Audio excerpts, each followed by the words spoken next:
Good morning and happy fourth Sunday of Advent. It is brisk here in the Pacific Northwest. It's beautiful. You can see my breath though, but this is some of my favorite weather. I love it when it gets cold. So I hope you are well and taking care of yourself during this season. It's a busy one. You can probably hear cars going by. Such is the nature of filming outside. There's going to be noises, but that's okay. And I bet we don't make it through without somebody walking by behind us, walking a dog or something, and that's okay too. So we finish up our Advent worship series by looking at the story of Mary and Elizabeth, and it's exciting because this is a cool story, and I love this one. I say that a lot, but it's true.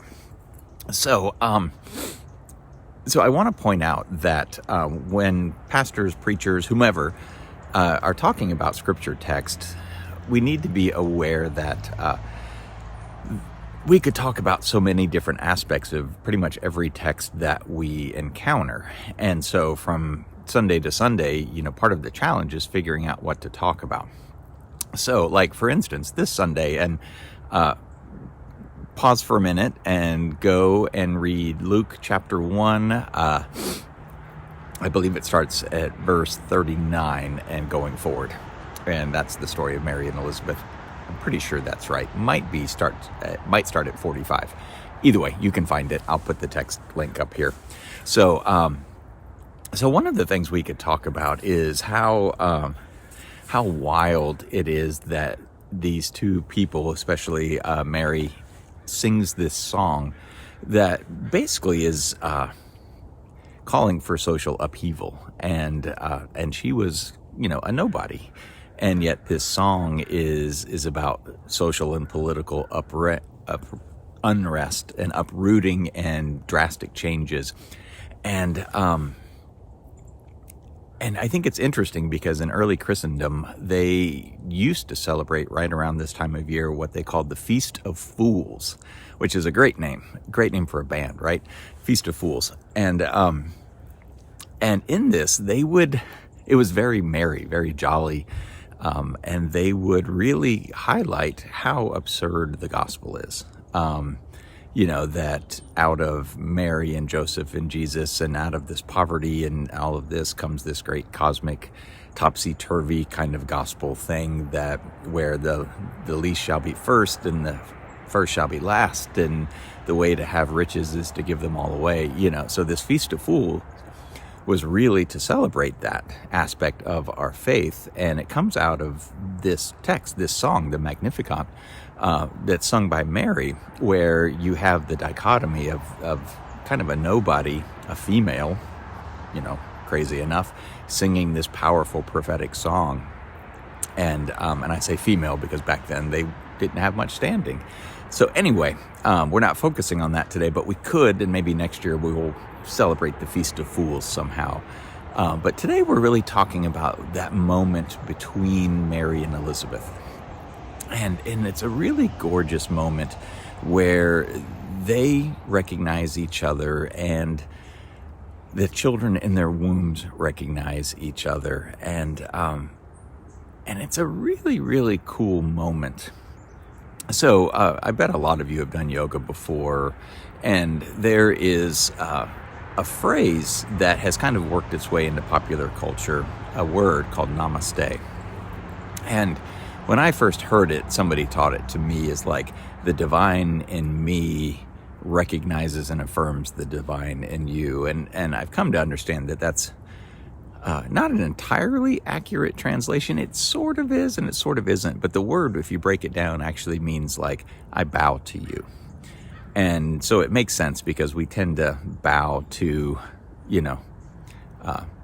at least in the Christian world, like bow to God, assume an attitude of prayer and supplication. And so it's an easy jump to make to think like it's a recognition of some sort of divinity in one another.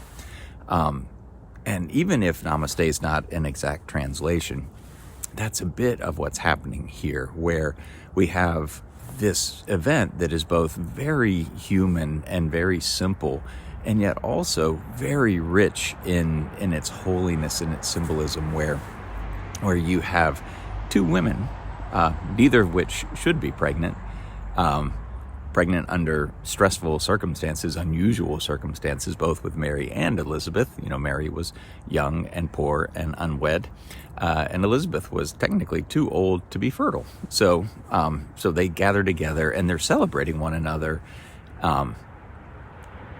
even, maybe especially in how unusual it is for both of them. And not only are they celebrating in one another, but apparently, the babies in their wombs are celebrating too, which is pretty cool. And they see in each other, something divine happening, something miraculous that, is true whenever two pregnant women get together. It's just an amazing thing, but it's especially true in the story of Mary and Elizabeth. And the part I think is really neat is that this story is both just very small and intimate, and I don't mean small as in unimportant, but just it's an intimate moment between two women. But that maybe, let's see if I can articulate it well without enough coffee in my system. It leads us to maybe underestimate the scale of things, right? Because it's this tiny, intimate moment, and yet it's a huge moment in the story of our faith. It's the huge moment in the, the story of the cosmic Christ, the eternal Christ. And so it has this dual nature of being very small and unfathomably big. And I think for us here today, it's a good reminder, and maybe this is the main point for this morning for us, or today, you might be watching in the afternoon, that we don't understand or operate on God's scale. And what I mean by that is, like, we might think something is very small where, and in fact, it's very big. And we might judge something as very big where, in fact, it's very small. So, and, I think that's part of the whole, if you had the faith the size of a grain of mustard seed kind of thing, where it is about, that what is big to us may not be big to God, and what is small to us may not be small to God, or that something can be both. And maybe that's the most important thing, that something can be small and also hugely important. And I think if all of us think about it, we might recognize something in our lives, a small gesture, a small moment, a small word, a small gift that in fact meant a tremendous amount. And so I think that may be a good place for us to just pause and stop and ponder for this week as we approach Christmas, is how something can be small and huge and tiny and also grand in importance, whether that be in the Christ story, but also perhaps in our lives. So be kind, be gentle to one another, and see you on Christmas Eve or Christmas Day. Sorry.